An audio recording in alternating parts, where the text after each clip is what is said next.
Lisa, is when you wake up in the morning, and this is a question that I ask all of my guests, when you wake up in the morning, what is it that makes your heart, not your morning routine, because sometimes people get confused with that, but what just makes your heart sing for the day ahead of you, like just jump out of your chest for that day? Mm.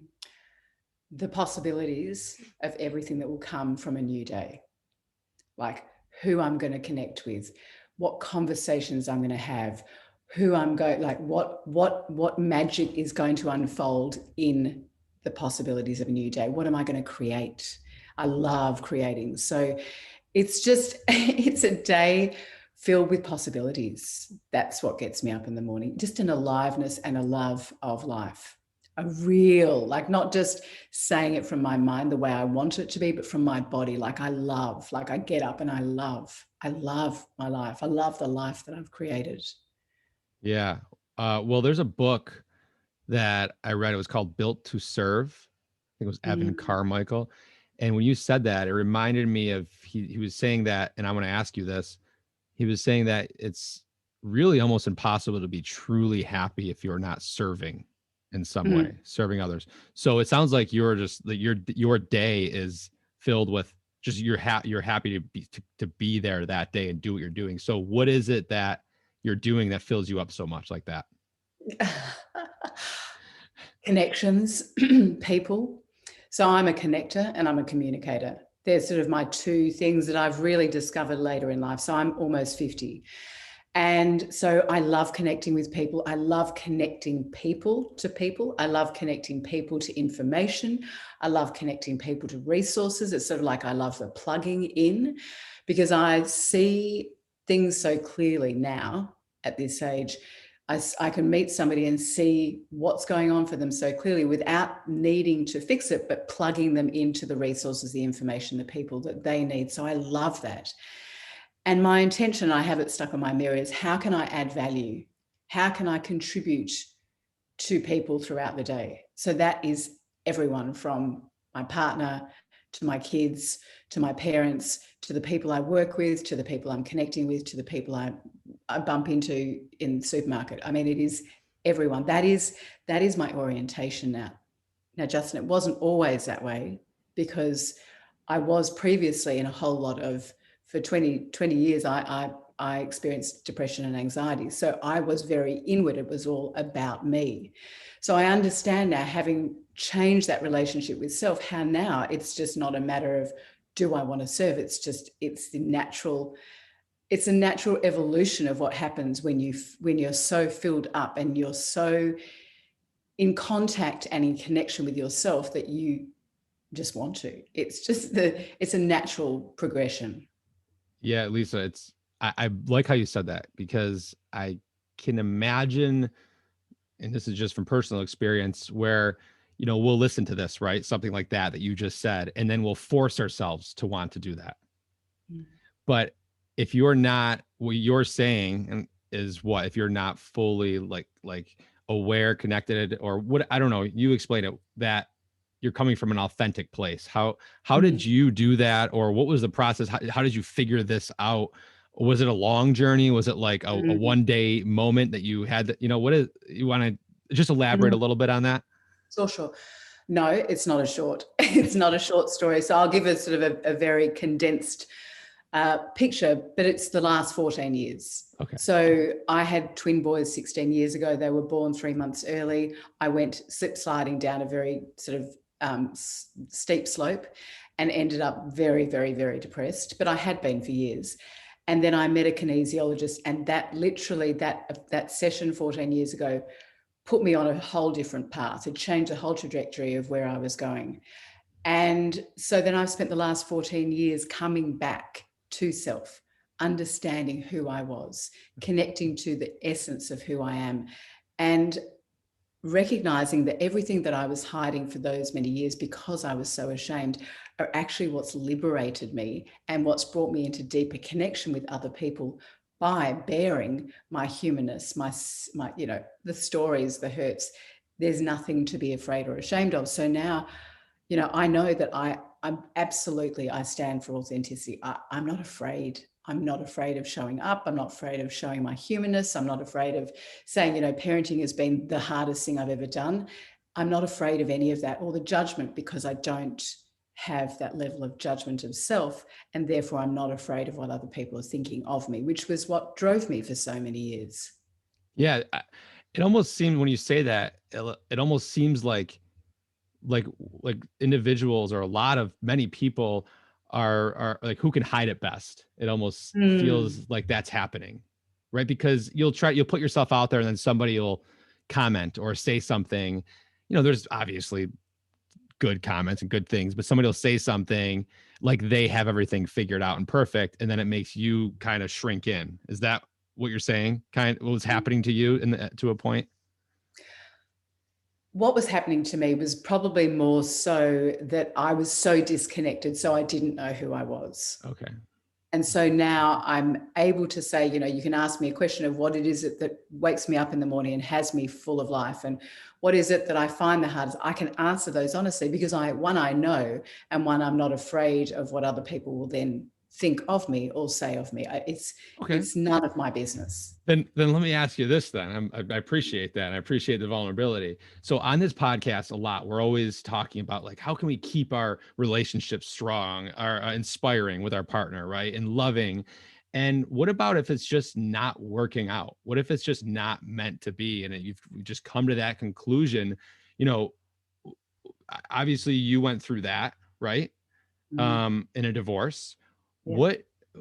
What happened there for you personally, and then what did you discover on the other side of that?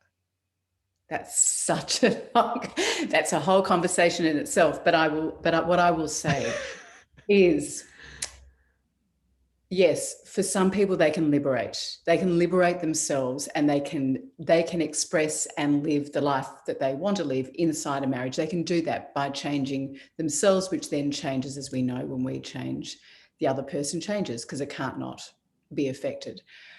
Inside my marriage, it was a good marriage, but I couldn't fully liberate. I had been a certain person that my husband had met. I'd been that person, I'd been that woman, but I couldn't. I was trying to evolve and change, but I was still being kept in that box, still being kept in that cage of who I had previously been. And I was busting to get out. So, yes, I made a very courageous decision to leave a marriage with 3 boys to a man that was beautiful and generous and kind and loyal, which made it even harder. But I knew my soul knew, my there was this inner knowing that I had to do this, that there was no choice. And that was what pulled me forward.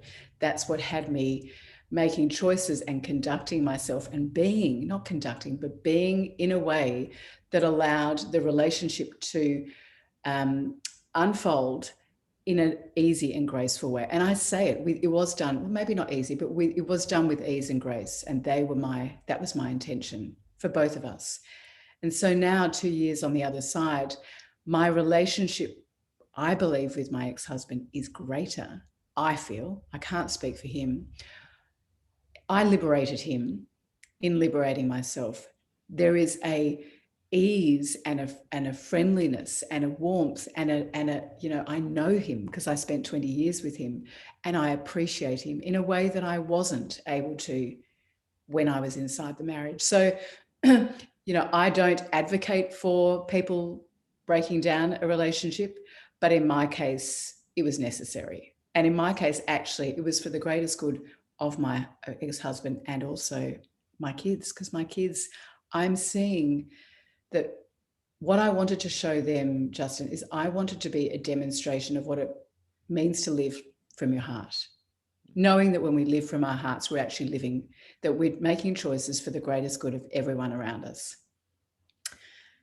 So this was not an egoic decision. This was something that was deep inside me. And I knew this and I grappled with this. There was a lot of internal conflict in the making the decision, because I was wondering, am I making this from my heart or is it ego? And I just kept coming back and anchoring in. There was a lot of quiet to listen to that voice. And so now what I know is I stand for living a full life, living a fully expressed life, and living a truly authentic life. And my boys, I don't preach to them, but they can see that in the way that I am choosing to live and in the choices that I make every day. So that's a long-winded, but maybe it's not a long-winded, but No, it's. there's some good information in there. And I don't want to, I don't, I think that in a relationships, this being a podcast that talks a lot about that, and being a parent, sometimes, sometimes partners might have one foot in and one foot out. They might be in that stage. Uh, can I ask you, you know, did you have that, and then you tried working through it, and then eventually it was like, okay, my heart is just, it would just won't allow, or because you keep saying, coming from your heart, with the decision. And I know there's people listening that are in this position right now. They're just, by numbers wise, there's got to be, right? So what how did that conversation come up with your, with your, and this will be, I won't touch on this too much, but how did this conversation come up together, to make this decision? So, you know, we're all intuitive, but we often don't listen to those intuitive impulses. And so now when I look back, those impulses, that knowing, that questioning, that, nudges, I wasn't listening to them. And maybe it was for a number of years. And for me, it was, I wanted to be deeply connected to my partner. And in order for that to happen, we each need to be connected to ourselves, right? Yeah. Otherwise, there's kind of like a barrier. There's a veil between you. It would almost seems like you're trying too hard if you're not connected to, because I've been there where I'm like, oh, I'm trying, and then I just get mad because I feel like I'm trying, and then that's not happening. It creates a disaster, totally chaos. But you can do all the work on yourself and be connected to you. But if the other person, and I don't want to, because Richard's a beautiful man, but what I will say is we had been seeing an extraordinary woman for about 12 months, working through all of the things. And she identified what I ended up doing at the very start, which was, I was deeply afraid for the relationship to end, but I was also deeply afraid of not living a fully expressed life. So she identified that in the first meeting. She's a beautiful woman. It was when I went to a Dr. Joe Dispenza retreat in October 2018, and I was in a very deep meditation. And we did, you're smiling, so you know Dr. Joe. And so I came out of this meditation, and we've been doing this, using a kaleidoscope to basically send us into sort of a hypnotic state.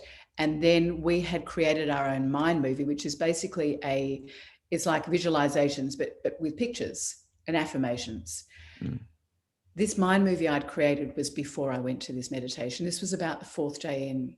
When I came out of the meditation, I was in tears, because there was a knowing that the woman that had arrived at the retreat, that had created this mind movie, which was so not what I was connected to. There were things on it that I thought, who is that woman? She doesn't want that. I don't want that. Beautiful homes, extraordinary holidays. It was so superficial.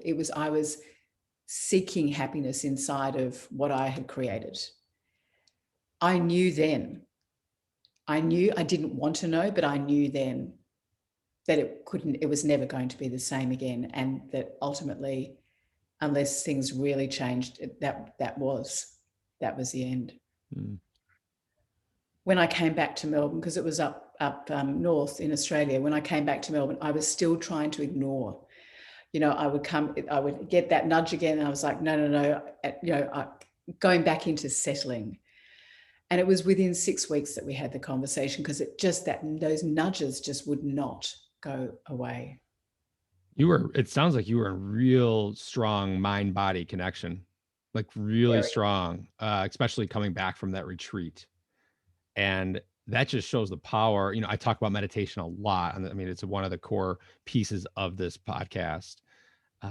And yeah, so Joe Dispenza, when you said that, I smiled, because I asked my wife about 2 weeks ago, once COVID's over, if she wants to come on a Joe Dispenza retreat with me, because I'd love to be part of that, energy, and see what's going on there. You recommend it? Okay. So I went to that one, and then I went to another one in the Sunshine Coast, Australia in the following April. And then I went to Niagara Falls in 2019 in September. And then I went to Dubai last January. So I've been to 4. Super fan. Yeah. And look, it was, I said to him, because I met him actually before I went to the first one when he was in Australia doing a conference. And then when I chatted with him, actually, I got to chat with him one-on-one. He said, you need to come and do a retreat. You're at the prefaces, you're standing on the edge and you need to take that leap into the unknown. Well, that's what his retreats show you, actually how to actually leap into the unknown. So I said to him after I met him again, I said, well, you started this, Joe. I came to that first retreat. Now I need to continue because my relationship with my husband is collapsed. So now I need to keep doing this work in order to cross the river, Wow. which And is that, essentially what I did. wow. And is that how the Good News Guide started? That's exactly how it started, because it would not be here today if it wasn't for me leaving the marriage. Wow. And going and obviously attending and I mean, it sounds like a lot of this. Did you have a meditation practice before you went on this retreat? Yes, I did. I started with guided meditations, then I went and learned Vedic meditation. So I had a mantra-based meditation for a number of years. And then Joe Dispenza just kept coming up on my Facebook feed. And so I was like, obviously I meant to go. And so that was 2.5 years ago. So I've been meditating for, maybe 8 or 9 years. Yeah, that's what Facebook wants us to believe, is like when we see an ad, oh, it's meant for me to buy this, right? Yeah. So that's awesome. That's really, really, really neat. So Good News Guide, since we're here, let's go with it. What do you I have this written down here. I'm like, do you watch regular news, or are you just or like a 1 minute a week kind of thing? I watch no news.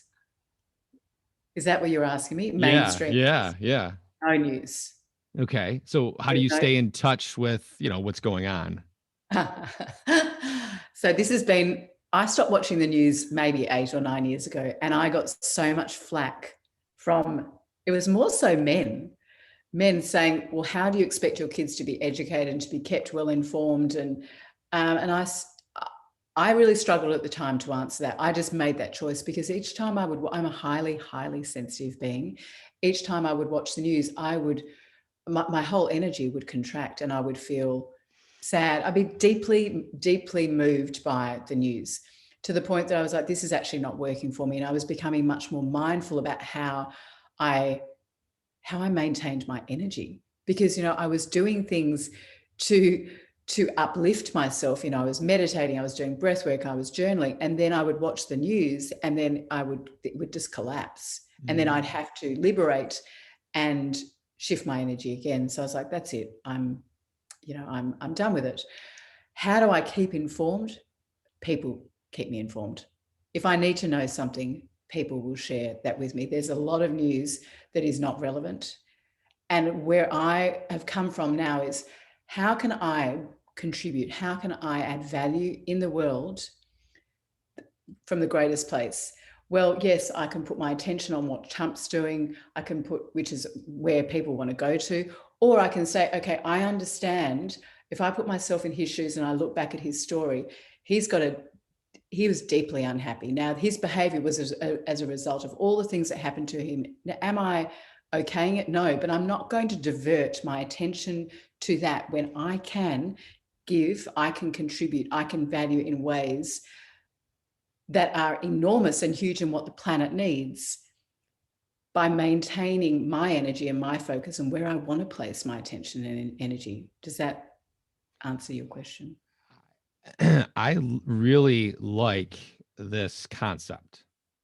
So yes, it does. And as you're talking, I'm just, my thinking mind is just like going, right, listening to you, because to reiterate, or to kind of blanket that statement of what you're saying, the amount of energy that you, especially being a highly sensitive person, which I'm aware of, um, the amount of energy that you would have expelled or do expel by watching the news completely blocks you off and prevents you from giving your true best self, best value to other people. Mm. So you're actually doing a disservice to society by watching the news. So Mm. by that, and again, I like what you said. So there's only so much we really need to know, right? Like, and you're embodying all of that, right? And you're already, I'm not speaking for you, but I'm trying to, Mm. I understand. I totally do. And Mm. um, there's a lot of, and the reason I'm like stuttering or whatever is because there's so much of people watching news around me in my life. Does that make sense? And there's Mm. so much of it that it's exhausting at times because I'm not a news headline reader. Do you know what I mean? Well, it's really, really great because just this conversation, because I'm really passionate about. I don't let my boys watch the news in my house. I can't, and I don't try and control what happens at their dad's house or their grandmother's house. I don't. But inside my home, this is a sacred space. So we do not have the news on. And funnily enough, well, not funnily enough, but my partner had the news on a couple of weeks ago, and I could hear it. I came out of the shower, I could hear it. And I was like, oh, just my whole energy changed. And so I went out and I said, darling, you need to turn the news off. And he's like, but I had it low. And I said, no, it's the whole frequency inside my house. I know it's on. It's energy, it's frequency. The vibration of my home is something that I care deeply about. So that's a boundary of mine. There is no news in my home. And actually being able to clearly communicate, which is not a you versus me, it's just in my space, this is really important for me. I need to manage myself. And in managing myself, I'm able to contribute, as we came back to, I'm able to contribute in ways that I could never contribute if I was diverting my energy into things that was actually draining me, or decreasing my vibrational, my frequency, my vibrational state, which is everything to me, Justin. Like how I am energetically is the way I live my life. It's how I go about my day, from my meditation practice to journaling to checking in numerous times of the day. I check in my emotional state and my vibrational state. What's my energy like? And if my energy is low, I look around or I reflect back what has shifted it, and how can I refocus and put my attention on and energy into something where I'm contributing, creating what I want to create. Because as we know, we're creating consciously or unconsciously in every single moment. So if I'm giving my attention and energy to the news, what am I perpetuating? I'm perpetuating more of that. But if I shift and turn to another direction and I put my attention and energy on value, on contribution, on upgrading the planet, on harmonizing myself in order to harmonize those around me, then that's a far better contribution to the planet than me unconsciously allowing the news to filter into my space. Yeah. So I mean, and it's a little different too, being in Australia compared to United States, Yep, of course. I get it. Well, I mean, the type of news that you're getting compared to the news that we get, right?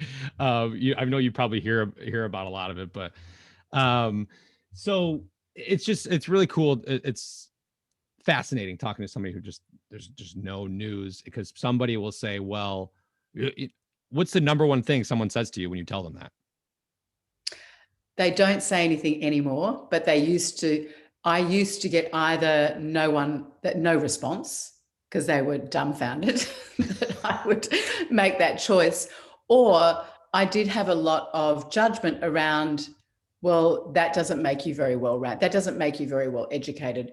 You're not going, as I said, you're not going to be able to raise your boys knowing what's going on in the world. Well, the question is, I can't choose what my boys fill their minds with, but I get to choose what I fill my mind with.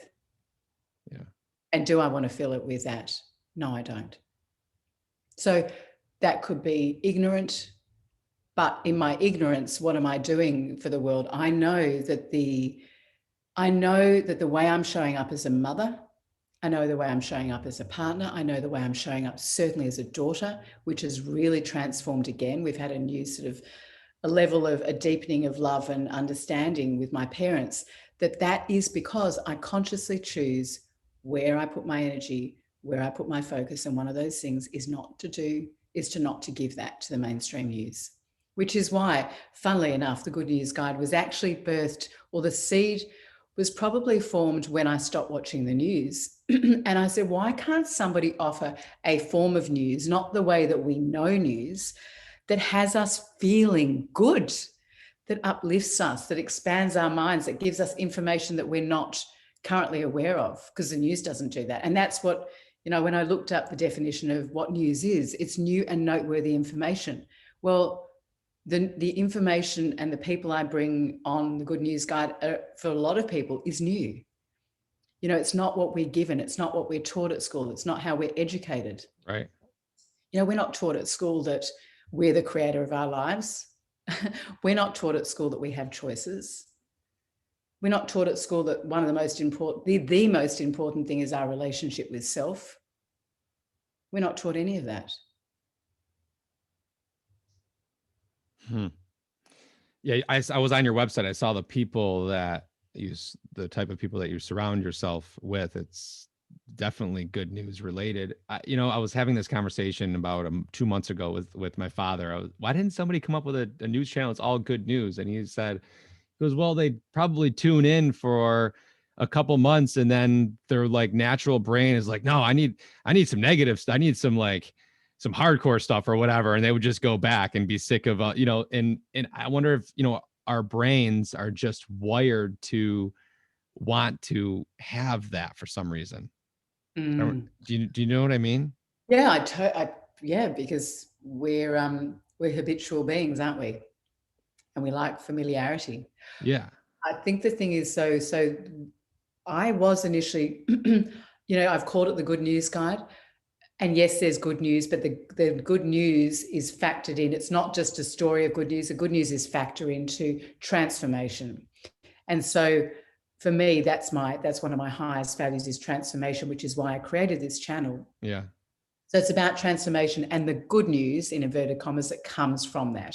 And also the stories of the people that are my teachers, the experts, the coaches, their own good news stories and the good news stories they bring in the people that they're working with.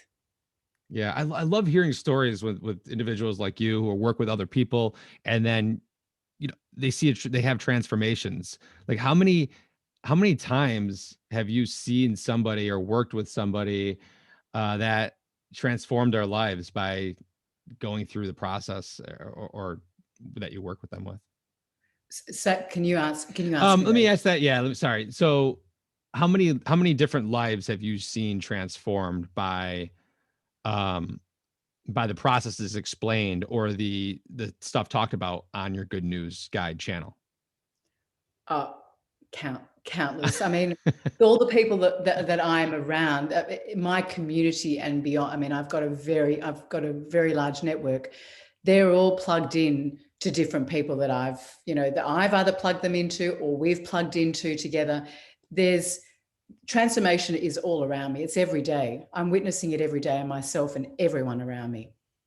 And so the people I do have on my couch, I have 5 experts, all of which I've worked with personally or currently working with, one of which you spoke with on your podcast recently, Dan Mangana. Dan. He's my mastermind coach. I adore Dan, love Dan. He's one of my experts. Yumi Nguyen is also one of my experts. She's my conscious parenting coach. I'm doing her mastermind at the moment. It's phenomenal. And she's also inside Dan's mastermind. She'd be worth, if you ever wanted to have a conversation with, she's extraordinary in parenting. Whoa. Given that's what, you tune into or your audience does. And then I've got my human genius and potential coach, who's sort of my high level. She's my strategy. And she works with me on my communication and so forth. So I'm working personally with these people. And so often my mum says, do you need to have all this support? And I'm like, Mum, I'm here to live. It's not because there's anything wrong with me. It's because I love transformation. I love understanding self, therefore understanding others, understanding the way people operate. I'm never going to get sick of this. So it's not that I need it, it's that I choose to have it. Yeah. That as you were saying that, was my question. It's like, wow, that's a lot of support. What I've heard of somebody having like a challenging coach. Have you ever heard of that? Where somebody that like that will give you constructive criticism instead of, do you know what I mean? Like, have you heard of Mm, that kind of coach yeah. before? Well, I will say that Talia, who's the human genius and potential expert, I don't, she's so much more than that. She is a channel of wisdom and intuition. She's out of this world. So we had a coaching session the other day, and I haven't had one for a while. I said, "Oh my goodness, why am I doing this?" Because it was really challenging, I love it. really challenging. And she said to me, "Darling, because you're ready, because you keep calling yourself out when you're not listening to something." So I'm upgrading my need to not avoid things. Now I don't avoid much, but just those tiny niggles, that's where she's got me now. So if there's a tiny voice, not to avoid that, not to step over it, but to call it out and to then have the conversation. Now, I've had so many hard conversations in the last 2 years, hard. And I keep going in for more because I know on the other side is liberation for both of us, and also potentially deeper connection, which often comes. So what she's challenged me is to see conflict as actually an opportunity to connect it more deeply with another person and to own what we think we're most afraid of. So she is a challenging coach. Ah, there it is right there. Yeah. And it's funny, you're like, she's so much more than that. But I heard the title like genius inside of her thing is like, oh, she's even more than a human genius. It's amazing. Uh so I was on your site looking around, and I wanted to ask this because it's never came up. This topic has never come up. Are you familiar with the course that you have on there called Reclaim Your Wardrobe? Yeah. What can we talk about that for a few minutes? Yeah, I actually was on her podcast yesterday. I was her first guest. She's just about to start one. Yeah, great. It's amazing. Okay, because I'm like, what do you mean? Because my wardrobe personally is very simple. Right? I go to a site called Fresh Tees, very cheap t-shirts. I have a whole bunch of them, and when they start to wear out, I just buy a bunch more. Right? So it's the same like four colors of t-shirts that I wear. This is one of my few long sleeve that I have on now, and it's decision fatigue in the morning. I just put it on, and then I have like 6 pairs of Lulu pants or 7 pairs of Lulu pants that I like, that I just kind of rotate through, and that's my wardrobe every day. I mean, Right. I feel good in it. Yeah. So what is this Reclaim Your Wardrobe all about? So I know in your previous emails you said, just wear comfortable clothing because it's a mindful podcast. Yeah. And so no one can see what I'm dressed in, but I am dressed in my essences, so I'll share with you. Our essences are essentially, what she does is she works with you in accessing your core, the core of who you are inside your wardrobe. So how we show up in the world, in what we put on our clothes, what we actually choose to wear, actually affects our expression from the inside out. So she gets us, she through this very deep dive process, I've done 2 now, one before I separate and one after, she accesses. So the way I was dressing was based on patterns of wanting to fit in, patterns of belonging, patterns of wanting to look pretty. And so I was choosing clothes to put in my wardrobe and put on my body based on those unconscious patterns, which is the wardrobe doesn't lie, is what she says. By helping me understand who, or get to the core of who I am, which is my essence, and I'll share that, is fun, sexy, graceful. Now that's through a whole process of I can see that. I can see yeah. that. So when I am dressed in that, when I choose to put those clothes on my body, I feel alive. I feel fully expressed. I feel confident because there's an integrity with the inside and from the inside out. There's a congruency. Mm. When I choose to go, and I've got a lot of clothes in my cupboard that I can feel pretty in, but when I put that on, there's something missing. There's that, and generally it's the fun, the playfulness, because that is actually inherently who I am. And not because I'm missing it, but because that is my true nature.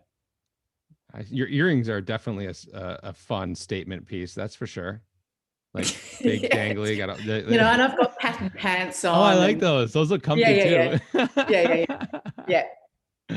So I choose very consciously. And so this is another part of the way I choose, the way I get up in the morning. It's with such deliberate, and it's such deliberateness and being so conscious from the way the clothes I put on my body, to the people I'm in connection with, to what I put on the TV, to what I put inside my body.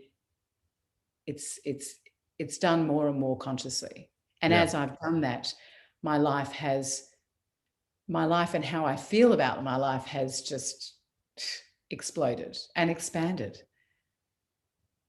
Yeah, it sounds like, do you have a lot of it sounds like there's structure and purpose and intention Mm. in your life, in your day. Does that allow for spontaneity? Yes, totally.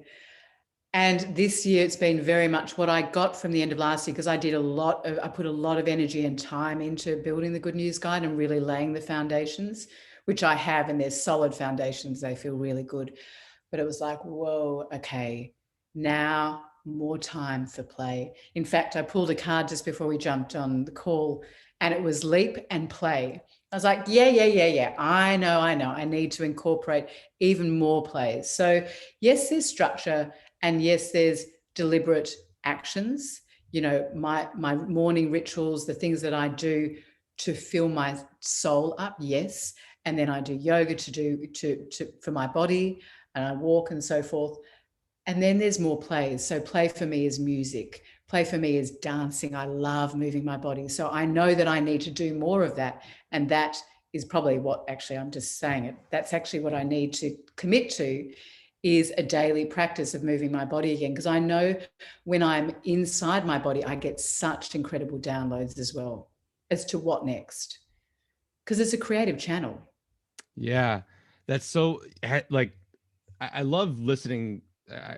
I like listening to you speak, and then my mind just like, for some reason this conversation specifically has my mind going a lot because what you're saying, I guess I could relate to a lot, or I see in myself. I'm not sure, but when you say that play, it like something just went off in my mind. Like yesterday, after I was working, or in the middle of the workday, I went downstairs and my daughter, she's 5, she goes, "Let's, Daddy, I want to wrestle. Can we wrestle?"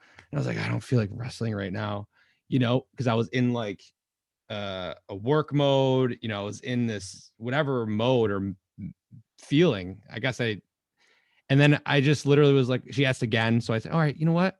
Yeah." And I turned around and I like grabbed her, picked her up, turned her upside down, and I went up. And then for the next, I don't know, 10, 15 minutes, I was playing, and it felt like this huge weight was lifted off my shoulder because I allowed some play in this time that I was being so serious and focused. And I was able to almost like re-energize myself through it. Mm. And I didn't even realize that fully until just now when you said that, by Mm. incorporating that kind of play, because I don't get a lot of play. It's with my kids is most of my play these days.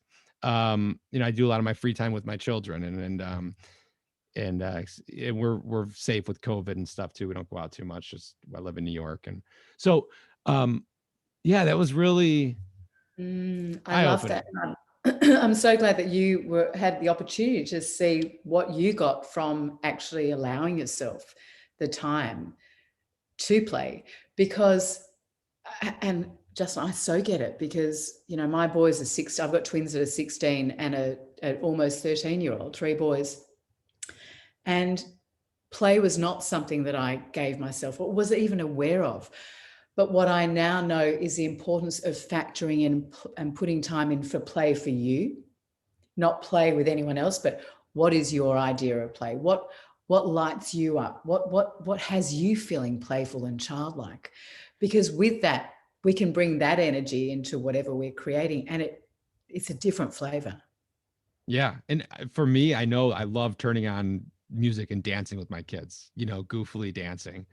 And in honest wrestling and rolling around and tickling them and play, you know, I thoroughly in my body enjoy that play for Mm. myself, you know, and it also allows me to incorporate it with my kids. So yeah, that's really neat. I appreciate you bringing that up.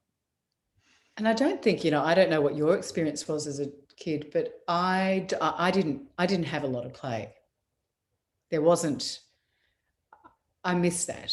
I think there was a lot of, I was a very imaginative and very creative child. So I've had to rediscover and learn, but understanding and connecting now to that my inner essence, which is I am playful. So how can I bring that more to, and so I do, I feel like I'm very playful inside my conversations. It's not serious. I don't like a lot of structure. I like to go with the flow. I like to extract. I like to bring that sense of playfulness in, because in doing that, that lightheartedness, it allows the other person to feel that and experience that as well. And it's more like playing in a playground. It's more fun. It's more fun. It's more fun for me. Yeah, I get that.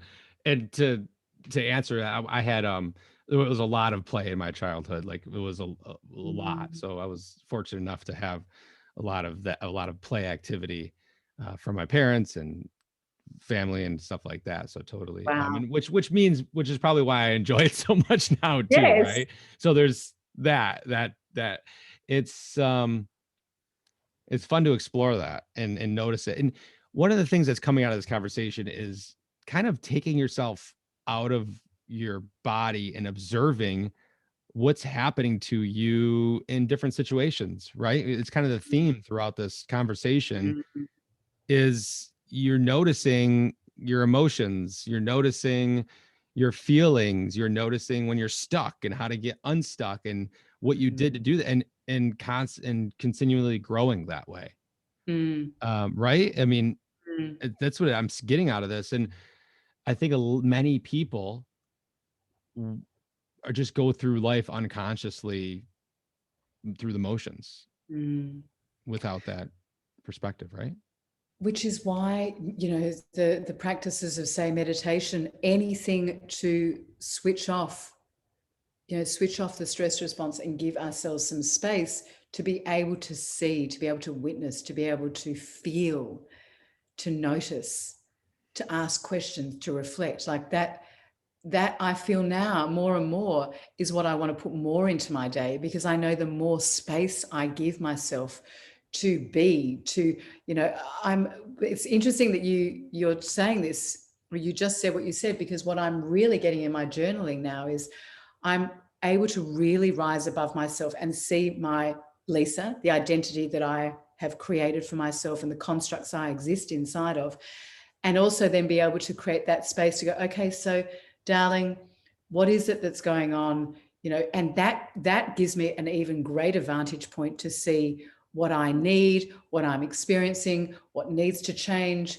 Um, it's been really beautiful, actually. It's only I committed to doing a 30-day to journaling 30 days just for 10 minutes, because I knew I was getting this nudge that I needed to needed to journal a couple of times a week, and it wasn't happening. And I was like, this is really this why I'm usually very disciplined.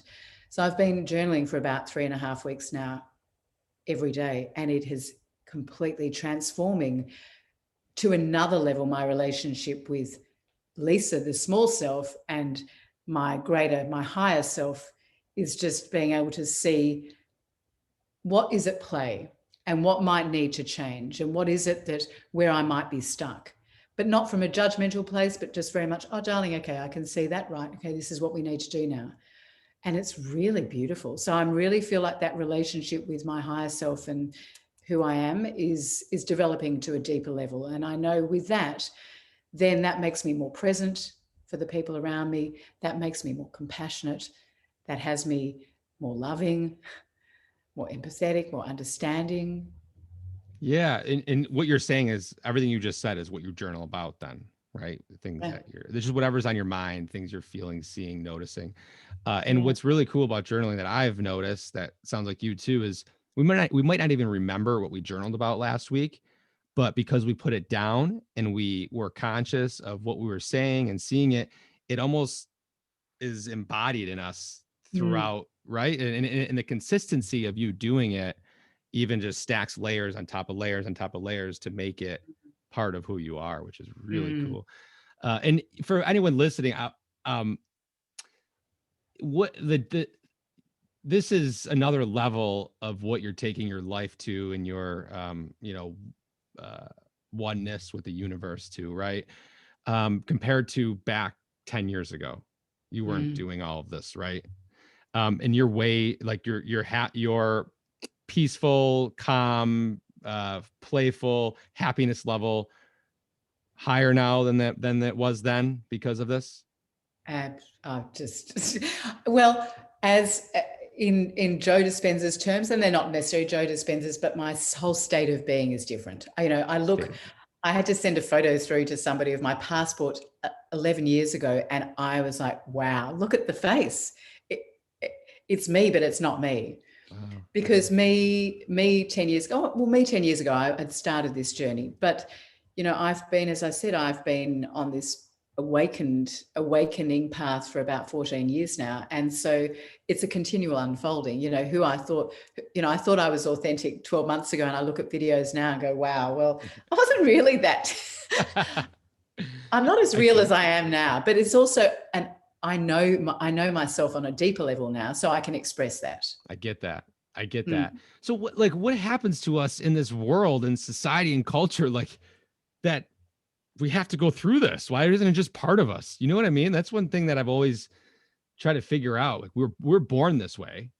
We were Mm. born creative geniuses. We were born without judgment, without all these, we're our kids. I look at my kids, they're present 24/7. They're not, they get mad at we'll get in an argument or they'll get in an argument together.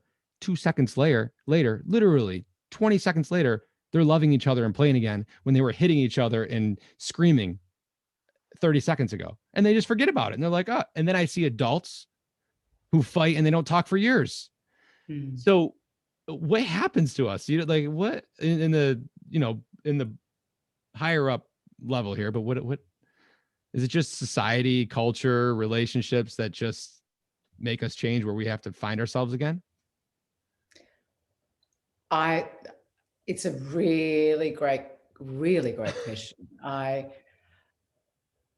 The words are just, it's just all part of the human experience that we're here in these bodies to have an evolutionary experience of what it's like to be human. Yeah. And so that can also include all the extraordinary joys and pleasures that we have from being in a body.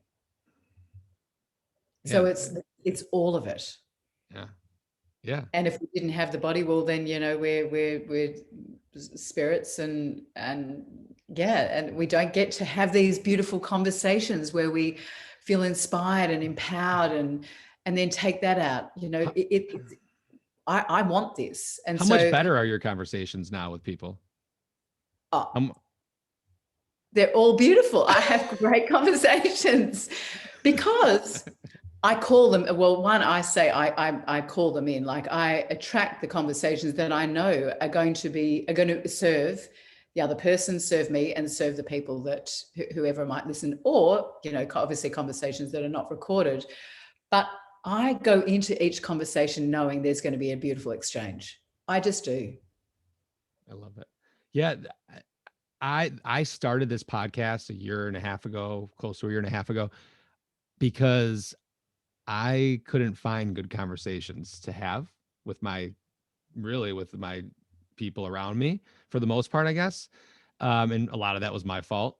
So I was like, I need to have good conversations. And it just opened up a whole world of amazing individuals and brilliant, heartfelt conversations that I almost feel like I'm taking advantage of people for coming on here at no cost to like learn and love and feel the energy. Do you know what I mean? Though it's it's incredible. But knowing that as you're receiving, Yeah. you're giving. It can't not go that way. Right. Right. And then I go to that place. Like if this conversation can affect just one person listening to change something or be, do something for them in their life where they were so happy that they listened and changed, then that was totally worth it. Is my just one. What does your meditation practice look like now? So I meditate for anywhere between 20 minutes and 45 minutes in the morning. And occasionally I'll do a really long one. Like when I was doing Joe Dispenza's, I was doing, getting up and doing an hour and a half in the morning. And that was beautiful. I did that probably for about 18 months. But yeah, it's anywhere between 20 and 45 minutes. And that's the first thing I do. So I get up and I meditate.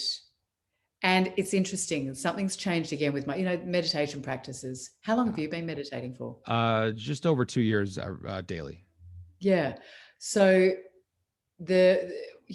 what I find is with my meditation practice, and I think it's probably the same for everyone, it's just constantly changing and fine tuning. So what I really got, I think for the first however many years, was it was more I've done it, tick, it's done.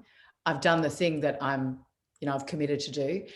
Now what I do is I'm much more intentional again. When I sit down, I am choosing to connect with my soul in this meditation, and I'm giving myself this time and I'm nourishing myself. So it's much more of a embodied, beautiful, gentle practice where it's not just doing the activity. It's not just sitting down and closing my eyes and doing it. Right. And are you silent or guided? I switch. I switch between the mantra based, and then I go back to Joe Dispenza's because I love Joe's meditation. So I do his turning your love inwards, or a morning meditation, or tuning into potentials. He's got a host of different ones. What do you do? I do a mix. So I actually David G is somebody that I love. Yeah. Are you familiar with him? Yeah, yeah. Uh, I bought his books years ago. oh wow, cool. Yeah, Yeah. he's considered like a mentor. I just recently paid for 3 one-on-one sessions with him last week or 2 weeks ago. And so I listened to his, and then I believe it or not, sometimes I listen to my own. But the problem with listening, because I've recorded like a dozen or so, and as a meditation teacher. So what the thing about listening to my own is though is I start critiquing it as I'm listening a little bit, like, ooh, I should change this a little bit or say this.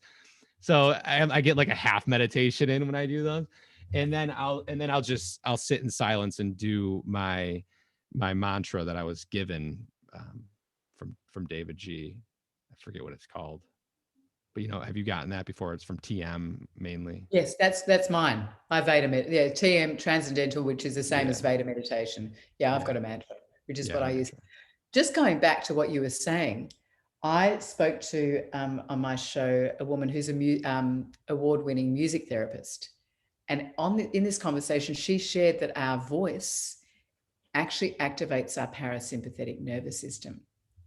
So when we can hear ourselves, i.e., like you're saying, you're listening to your meditations, that your voice has a greater, I don't want to go down because I don't know enough research, but there is something in what you just said. Ah, There is something that you're gaining from listening to your own voice. Take yourself through a meditation, more so than another person's voice, is what she was explaining to me. really? It's wow. And I know that there's frequencies too, that music frequencies. I don't know anything about that. Are you familiar in that space?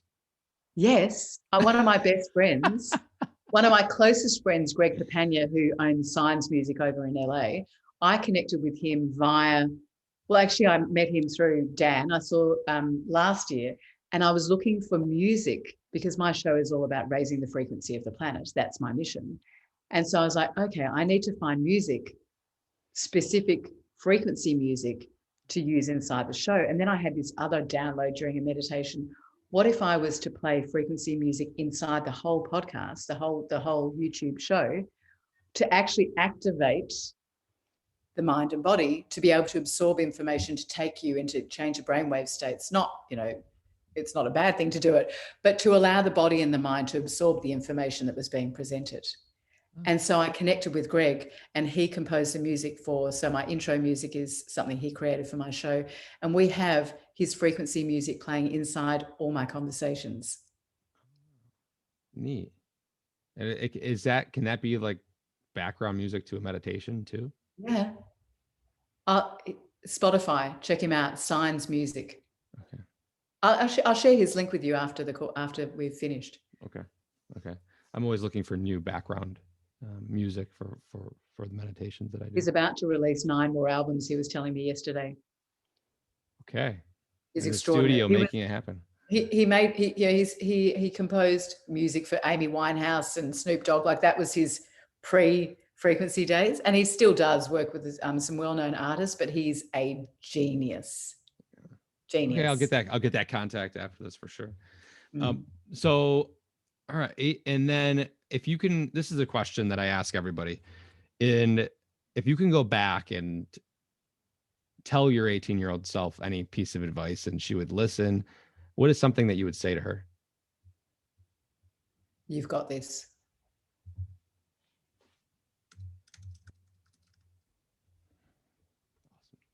That's I left some space there to see and that's brilliant.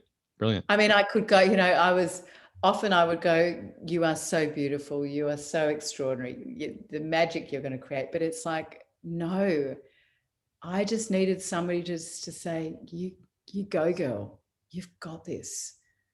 Don't try to fit in. Don't feel like you need to, just be you. Be you. It almost sounds Brene Brownish.